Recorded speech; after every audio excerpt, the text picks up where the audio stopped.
पुसद शहराच्या तालुक्यामध्ये जे घडत असलेल्या आणि उघडकीस येत असलेल्या ज्या घटना आहे हे मोठ्या प्रमाणावर चिंतेचा विषय बनलेला आहे. खंडाळा घाटामध्ये जे खून झाला त्यानंतर नुकतंच एक दिवसा पहिले जे सांडवा मांडवा परिसरामध्ये महिलेची गळा चिरून हत्या करण्यात आली.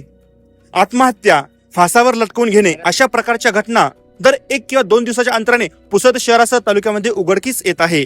आता नुकतंच पुसद शहरातील जे नवीन पुसद आहे या ठिकाणच्या एका 30 वर्षीय तरुणाने नुकतंच जे हत्तीपूल आहे नवीन पुसदचा जो परिसर आहे जे उडी या ठिकाणी जो रस्ता जातो त्या ठिकाणचा जो पूल आहे त्या ठिकाणाहून उडी मारली असल्याची एक प्राथमिक स्वरूपाची आपल्याला माहिती मिळालेली आहे.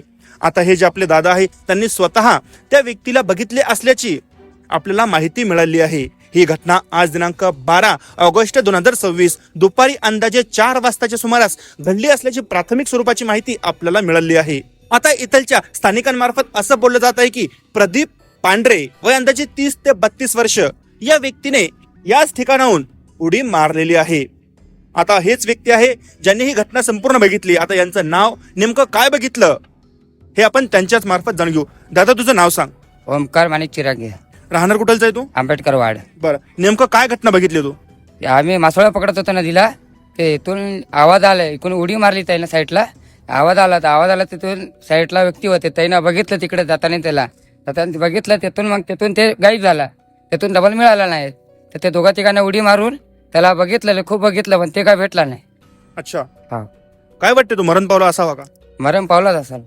4:30 वाजता उडी मारली ना. अच्छा, बरं आता प्राथमिक स्वरूपाची थोडं इकडे येऊन जा. जे घटनास्थळ आहे तुम्हाला एक्झॅक्ट दाखवायचा प्रयत्न करतो, थोडं समोर येऊन जा.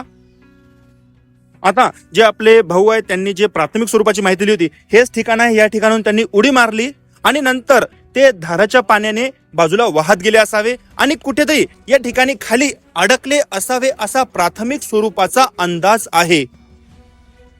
आता उडी मारली ही घटना भाऊंनी सांगितल्याप्रमाणे कन्फर्म आहे. नुकतंच या ठिकाणी शहर पोलीस स्टेशन येथील अधिकारी कर्मचारी हे आले होते.